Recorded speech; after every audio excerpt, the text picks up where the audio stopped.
सभी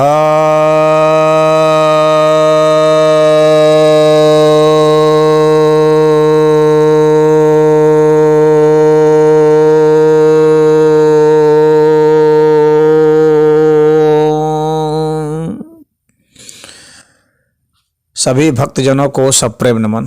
भक्तों, आज मैं आपके समक्ष महर्षि पतंजलि रचित लोकप्रिय ग्रंथ योग सूत्र के दूसरे अध्याय, जिसे साधन पाद भी कहते हैं, के छठे सूत्र की व्याख्या करने जा रहा हूँ। यह छठा सूत्र कहता है, दृग्दर्शन शक्त्यो रेकात्मते वास्मिता।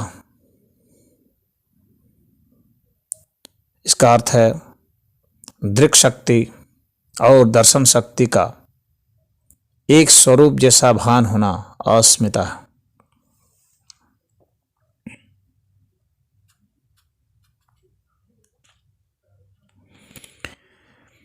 अब यहाँ पर हम देखेंगे कि किस तरह से हमारा जो चित्त है वह पुरुष से भिन्न है, और फिर वह भिन्न होने के बावजूद भी फिर कैसे एक स्वरूप जैसा भान होने लगता है। पुरुष तो चैतन्य है और चित्त हमारा जड़ है। पुरुष में कोई बदलाव नहीं होता है और चित्त में बदलाव होता है।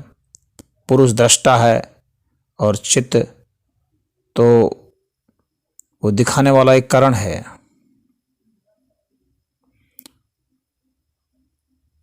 पुरुष क्रिया रहित है और चित्त क्रिया वाला है।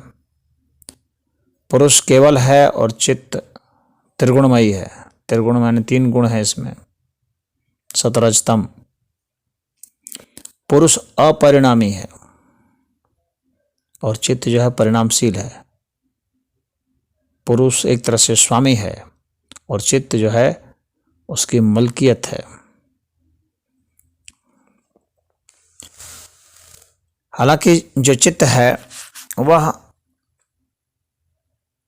उसी पुरुष का ही स्वरूप है, लेकिन स्थूल स्वरूप है, और अपनी इस स्थूलता के कारण, स्थूलता यानी वो परिणाम वाला हो चुका है। तो ये दोनों ऐसे भिन्न हैं,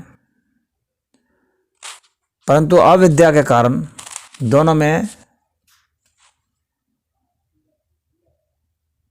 भेद की जो प्रतीति है वो नहीं रहती है। दोनों एक जैसे मालूम पड़ने लगते हैं, और यह जो एक जैसा इनका है यानी आरोप हो जाता है पुरुष का चित्त पर, तो यह जो अध्यारोप है, यही अध्यारोप आत्मा के बंधन का आरोप होता है। आत्मा बनती नहीं है, लेकिन ऐसा प्रतीत होता है, ऐसा आरोप होता है कि बंध गई है। तो यह जो स्थिति होती है इसे अस्मिता कहा जाता है।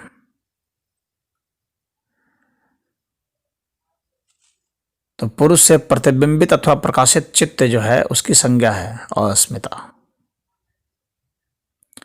अब पुरुष एवं चित्त में जो अभिन्नता की प्रतीति है वही अस्मिता का क्लेश है,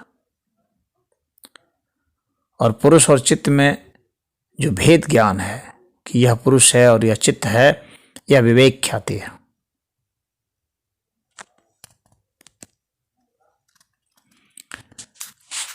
मुंडक उपनिषद में कहा गया है, भिद्यते हृदय ग्रंथिश्छिद्यन्ते सर्व संशयः क्षीयन्ते चास्य कर्माणि तस्मिन् दृष्टे परावरे। यानी पर और अवर यानी चेतन पुरुष और जड़ रूप चित्त, इनके भेद का विवेक पूर्ण साक्षात हो जाना,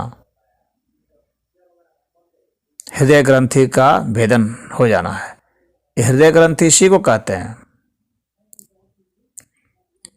जो अस्मिता क्लेश है यही हृदय ग्रंथि है, यह जो अविद्या है। तो पुरुष और चित्त में अविद्या के कारण एक जैसा भान हो जाना ही अस्मिता क्लेश। तो तो यही मुंडक उपनिषद में बताया जा रहा है कि जो यह जो हृदय ग्रंथि है इसका भेदन हो जाता है। यानी आप इससे आगे चले जाते हैं, आप समझ जाते हैं दोनों में क्या स्थिति है, इनकी वास्तविक स्थिति क्या है, तो सारे संशय इससे निवृत्त हो जाते हैं और सारे कर्म क्षीण हो जाते हैं।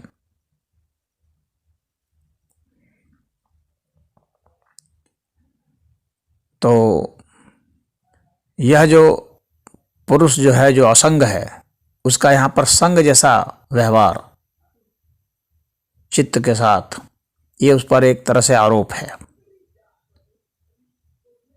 और यह जो आरोप है, इस आरोप का जो भान है होता है, तो यही जो है अस्मिता कहलाता है। यही आत्मा के बंधन जैसा प्रतीत होता है। इसी को कहते हैं आत्मा का बंधन हो गया, होता नहीं है परंतु यह आरोप होता है।